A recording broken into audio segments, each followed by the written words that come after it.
अंतरंगता है वहां ये उलाहना तो रहेगा ही।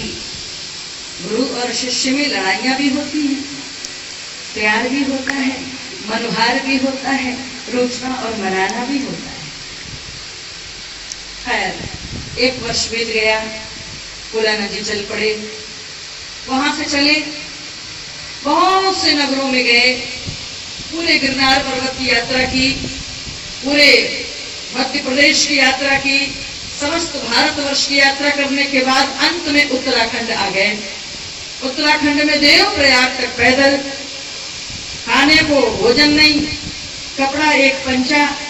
दिसंबर की रात अचानक फिर नाराजगी हुई।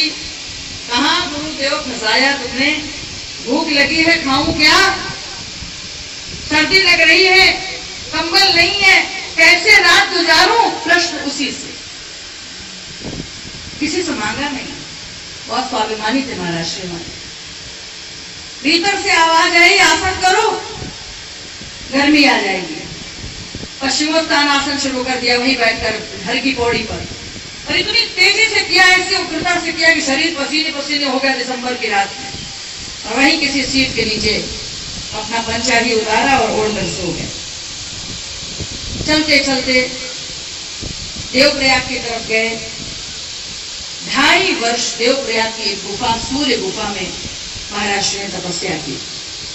आज भी जानने वाले, मैं गई जब अभी कुछ वर्षों पहले, मैंने वहां जाकर के पूछा तो लोगों ने कहा हाँ कोई सच्चा बाबा जी थे ब्रह्मचारी जी, उन्होंने यहाँ बड़ी कठिन तपस्या की, 7 वृक्षों के बीच में, और ऐसे ही पत्थरों में सोना। अलकनंदा गंगा का तट, अलकनंदा मंदाकिनी जहाँ मिलती हैं उसी स्थान पर वो गुफा है, सूर्य गुफा के नाम से। और वहां पर वो 2.5 वर्ष तपस्या लीन रहे। भीतर से ही आवाज आई, तपस्या हो गई, अब चलो। देखो, सच्चा के भाव की पुष्टि अभी नहीं हुई। गिरनारी बाबा ने नौकरी दे दी, भीतर ही भीतर ये कह दिया मैंने तुम्हें नौकरी दी। अरे तुम्हें नौकरी नहीं, तुम्हें तो हमने मैनेजर बना दिया, तुम्हें तो मालिक बना दिया है सारी सृष्टि का। लेकिन वो धीरे धीरे रूप लेगा। और भीतर से वाणियां मिलने लगी, चमकते हुए अक्षर दिखाई पड़ने लगे। नेत्र बंद करके ध्यान करते थे, ऐसे चमकते हुए अक्षर दिखाई पड़ने लगे। जन्माष्टमी का दिन अयोध्या में बैठे, दिन में 10 बजे करीब महाराज श्री ने कहा आज तो तुम्हें इस घर में प्रवेश करना ही होगा। ये हम प्रयोग नहीं करते, ध्यान रखना, हम प्रयोग नहीं करते, हम केवल बस किसी तरह से अक्षर फूल माला चढ़ाया, प्रणाम किया, बस बात है। अपनी इच्छाओं की लिस्ट बड़ी लंबी होती है, लेकिन प्रयोग नहीं करते। महाराज ने कहा जन्माष्टमी में तुमको आज इस घर में प्रकट होना ही होगा। श्वास रोक कर बैठ गए। जन्माष्टमी को दिन 10 बजे।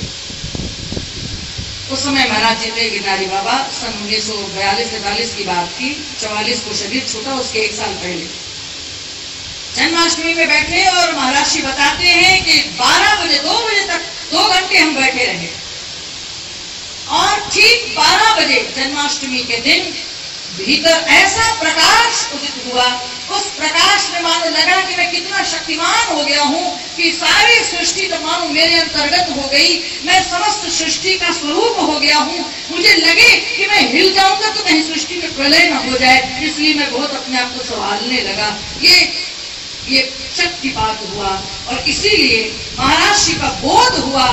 गिरनारी बाबा ने कहा अरे आज तो कुलानंद में राम का जन्म हो गया, राम का जन्म, कृष्ण जन्माष्टमी के दिन राम का जन्म, राम की मर्यादा, कृष्ण का बाकापन, दोनों ही हमारे महर्षि में थे।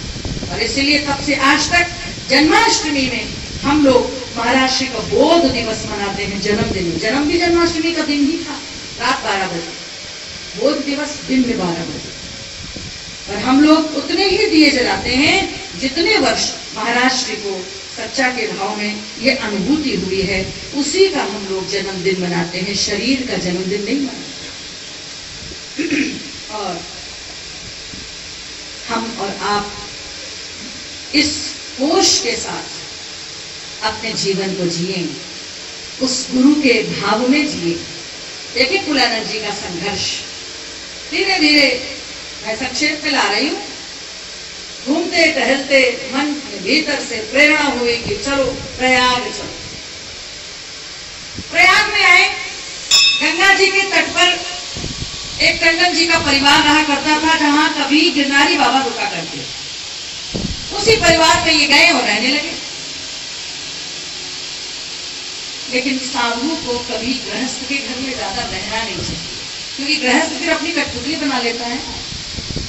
साधु को हमेशा गंगा तट पर रहना चाहिए, मंदिरों में रहना चाहिए, धर्मशाला में, जैसे हम धर्मशाला में रहने भैया, घर में नहीं रहना चाहिए।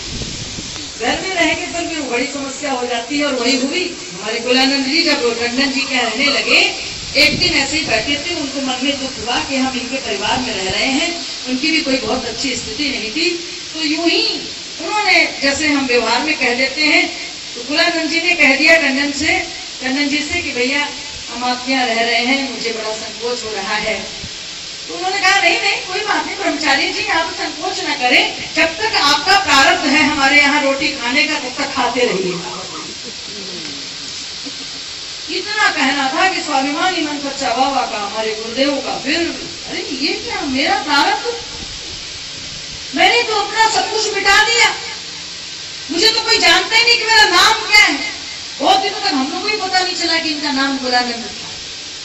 मैंने अपना नाम, अपना रूप, अपना संकल्प, अपनी इच्छाएं सब उस संत के चरणों में मिटा दी। आज भी मेरा प्रारब्ध शेष है, आज भी मेरा भाग्य है, मुझको ये भाग्य से रोटी मिल रही। एकदम से स्वाभिमानी मन ने एकदम कहा, एकदम जैसे मन खत्म हुआ। जी ये क्या, मैं अभी इस घर में एक क्षण नहीं रुकूंगा, ऐसा होगा। उग्रता आई, ध्यान में बैठे, और ध्यान में बैठते ही उनको दिखाई पड़ा कि इलाहाबाद में ही बलुआ घाट है, जमुना जी के किनारे पर। वहां एक भैरवनाथ, चंद्रनाथ भैरवनाथ पीठ करके एक शंकर जी का, भैरव जी का मंदिर है, जो सरकारी मंदिर था उस समय। और उस मंदिर के महंत मर रहे हैं और इनको लोग महंत बना रहे, ऐसा उनको ध्यान में दिखाई पड़ा। बस बिना कहे बिना पूछे सुबह सुबह 4 बजे उठे, चल पड़े नंगे पैर, पूछते पाछते पहुंच गए बलुआ घाट। तो देखा वास्तव में महंत जी का शरीर पड़ा हुआ था, और वो इंतजार कर रहे थे कि कोई साधु आए तो हम इनको गद्दी पर बिठाएं और ये महंत का शरीर लेके जाएं। ऐसा नियम है। मंदिर जो होते हैं, उन मंदिरों में अगर संत का शरीर छूट जाता है तो फिर वहां पर किसी संत को बिठाना ही पड़ता है, बिठाना चाहिए, ऐसा नियम। जैसे इनको देखा, बोले चिट्टे हमारे महाराज से बड़े सुदर्शन, दाढ़ी, काली काली दाढ़ी और बलिष्ठ शरीर। ये साधना का स्वास्थ्य था, भोजन का स्वास्थ्य नहीं था, ये तेज साधना का था। महाराज को देखते लोगों ने बिना पूछे कहा, बस आ गए, आगे ब्रह्मचारी जी आओ आओ, गद्दी में बिठाया और महंत जी के शरीर को लेके चले गए गंगा तट पर। और फिर यहाँ सरकार की तरफ से उनको आधा किलो आटा मिलता था पूरे दिन में, नमक, और चूल्हे में खुद ही रोटी बनाते थे, खाते थे, आरती करते थे, समय बीतने लगा। और यहीं से फिर प्रयाग के सभी जो कुछ बुद्धिजीवी, कोई कुछ पुराने जो इस समय भी हैं अभी, ऐसे लोग उनसे जुड़ने लगे। ऑफिस के, ये जी ऑफिस है हमारे इलाहाबाद में, वहाँ के कुछ लोग ऐसे बुद्धिजीवी वर्ग वहाँ पर जुड़ने लगे। हरिओम, आज भी क्या हो गया, हरिओम हरिओम हरिओम। और इस तरह वहीं बैठकर चिंतन चला, महाराज जी की थोड़ी सी सृष्टि बढ़ने लगी। और वहीं